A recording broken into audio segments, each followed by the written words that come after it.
Okay, so let's take a look at the topic of diabetic ketoacidosis. So, what do we need to know about diabetic ketoacidosis in children or in case of pediatric age group? तो इसमें we know कि what is DK, it is one of the complications of diabetes mellitus and it is more common in diabetes mellitus type 1. अच्छा, अब what will be the physical signs or the symptoms of DK in a child? तो उसमें हमें ना dehydration मिलेगी, metabolic acidosis मिलेगी and will find dry skin, Kussmaul respiration, reduced JVP, tachycardia, hypotension. तो in general tachycardia, hypotension, shock like symptoms, decreased JVP, dry skin, Kussmaul respiration, dehydration and metabolic acidosis. अच्छा, now this is a triad for DKA कि हमें hyperglycaemia मिलता है, sometimes values reaching up to 500 to 700 milligram per decilitre of glucose in the blood. Anion gap या high anion gap metabolic acidosis मिलता है, again due to lactate production. और हमें ketones मिलते हैं in serum as well as in urine. So जो एक laboratory findings हैं in case of DK, it will be blood sugar random of more than 200 और reaching up to 500 to 700 milligram per decilitre. pH will be less than 7.3, hence acidosis. Bicarbonate level भी reduce होता है less than 15 milli equivalent per litre, again acidosis. And हमें ketones मिलेंगे both in serum and urine. So ये बात होगी. Then एक और इम्पॉर्टेंट कॉन्सेप्ट है. अच्छा, DK मतलब वी नो कि many patients are suffering from diabetes but not all of them go into DK. सो व्हाट आर द precipitating factors which can put a person in DK? So that is infection, ongoing infection increase करती है risk of DK, and inadequate insulin और missed insulin जब कोई अपनी डोज टाइम पर ना ले या रिड्यूस्ड डोज ले. So that can also put a patient in DKA. Okay, so अगर हम, अच्छा ये मैं बाद में बताते हैं सेरेब्रल एडीमा का टॉपिक, ठीक है. अच्छा, अब अगर हम सस्पेक्ट कर रहे हैं एक पेशेंट को that he might be having DK, और माइंड यू कि अभी हम बच्चों में ना पीडियाट्रिक पॉपुलेशन में DK की बात करें, तो अगर हम सस्पेक्ट करें कि ही माइट बी हैविंग और she might be having DK, तो हम क्या ब्लड एग्जाम मतलब क्या क्या इन्वेस्टिगेशंस करा सकते हैं, क्या ब्लड एग्जामिनेशन करा सकते हैं which will confirm the diagnosis of DK. तो फर्स्ट ऑफ ऑल हम CBC कराएंगे जिसमें हमें ल्यूकोसाइटोसिस मिल सकता है इन case of ongoing infection. Blood urea कराएंगे जो कि किडनी के फंक्शन को असेस करेगा, तो हमें यूरिया इंक्रीज मिल सकता है. इलेक्ट्रोलाइट्स कराएंगे तो सीरम इलेक्ट्रोलाइट्स हमें क्या मिलेगा, हमें हाइपरकलेमिया मिलेगा, हाइपोनेट्रीमिया मिलेगा और डिक्रीज्ड बाइकार्बोनेट का लेवल मिलेगा. Blood glucose will be increased. And जब हम ABGs भिजवाएंगे ब्लड आर्टेरियल गैसेस के लिए, so will find high anion gap metabolic acidosis. और CRP और कल्चर भी करेंगे ब्लड का to rule out any ongoing infection. And we'll also do the urine and blood analysis for ketones. And additional test में हम ECG और chest X-ray करा सकते हैं, again to rule out any chest infection और any cardiac disease. So ये important investigations हैं. Blood exam में we have CBC, we have urea, we have serum electrolytes, we have glucose, ABGs and CRP and culture. Then we have urine and blood analysis for ketones, और additional exams में we have ECG and chest X-ray. Okay, so अब हमने for example diagnose कर लिया, हमने initial investigations कराई to confirm and assess the severity of DK, और हमें वंस कंफर्मेशन होगी दैट दिस इज़ DK, तो how will we treat the case.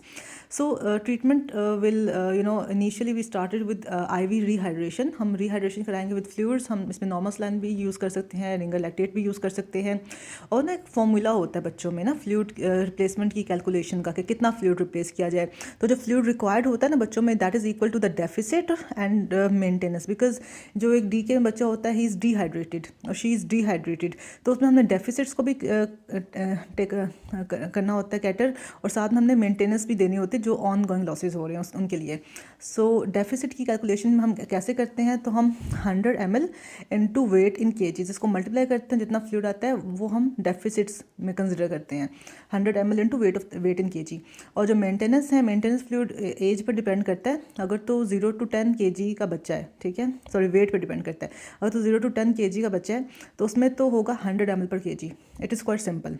लेकिन अगर 10 to 20 kg का बच्चा है तो हमने एक तो 1000 ml देना ही देना है, ठीक है, 1000 ml तो देना ही है, 1 लीटर फ्लूइड तो देना ही है. साथ में हमने देना है 50 ml पर kg ओवर, ठीक है. फर्स्ट में हमने 100 ml पर kg बस दिया था ना, और अगर 10 to 20 kg तो 1000 ml के साथ हमने 50 ml पर kg ओवर देना है. और अगर मोर देन 20 kg का बच्चा है तो हमने 1500 ml वैसे ही देना है उसको ओवरऑल विद 20 ml पर kg ओवर, ठीक है. तो ये हम इस तरह से मेंटेनेंस फ्लूइड कैलकुलेट करते हैं और फ्लूइड डेफिसिट कैलकुलेट करते हैं, और दोनों को हम ऐड करके जो ओवरऑल फ्लूइड रिक्वायर्ड है पेशेंट में वो कैलकुलेट करते हैं, ठीक है.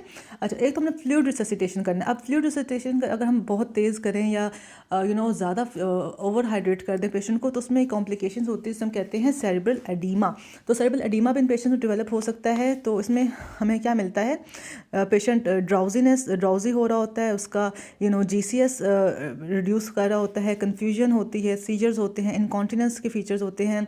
और ये होता है क्यों, due to excessively large volume of fluids during resuscitation. ठीक है, तो हमें क्या फीचर्स मिलेंगे, हम कब ये सस्पेक्ट कर सकते हैं कि बच्चा अब सेरेब्रल एडीमा में जा रहा है, जब वो ड्राउजी होने लग जाए, कन्फ्यूज होने लग जाए, सीजर्स हों, इनकॉन्टिनेंस हों। ठीक है, और हम कैसे प्रिवेंट कर सकते हैं कि बच्चा सेरेब्रल एडीमा उसको ना हो, हम how can we prevent cerebral oedema in case of resuscitation.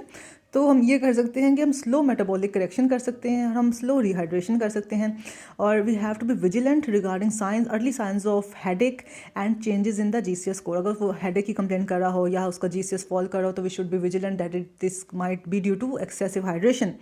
तो once patient goes into cerebral oedema, हम उसको कैसे ट्रीट करते हैं, तो हम we maintain the ABC। Then 3 important इसके ट्रीटमेंट ऑप्शंस हैं, IV mannitol, 3% hypertonic saline and hyperventilation. IV mannitol, 3% hypertonic saline and hyperventilation, ये हम थेरेपी देते हैं, ABC मेंटेन करते हैं, and in this way we can treat cerebral oedema. Okay, so once हमने rehydration कर ली, रिहाइड्रेशन के अलावा हम और क्या ट्रीटमेंट ऑप्शंस एक DK के पेशेंट में दे सकते हैं, so that is reduction of hyperglycaemia, because we know कि इसमें हाइपरग्लाइसेमिया हो, तो हाइपरग्लाइसेमिया को ट्रीट करने के लिए हम इंसुलिन देंगे। ठीक है, इलेक्ट्रोलाइट बैलेंस को हम करेक्ट करेंगे, मोस्टली हमने पोटेशियम को करेक्ट करना होता है, हाइपरकलेमिया होता है पेशेंट्स में, हमने एसिड बेस बैलेंस को करेक्ट करना होता है क्योंकि इनमें मेटाबॉलिक एसिडोसिस होता है, हमने प्रेसिपिटेटिंग फैक्टर्स को ट्रीट करना होता है क्योंकि sometimes infection becomes the triggering factor for DK, तो हमने इन्फेक्शंस के लिए एंटीबायोटिक्स भी देनी है। अगर कॉम्प्लिकेशंस डेवलप हो जाती हैं, for example cerebral oedema develop हो जाता है, तो हमने उस केस में भी उसको ट्रीट करना है।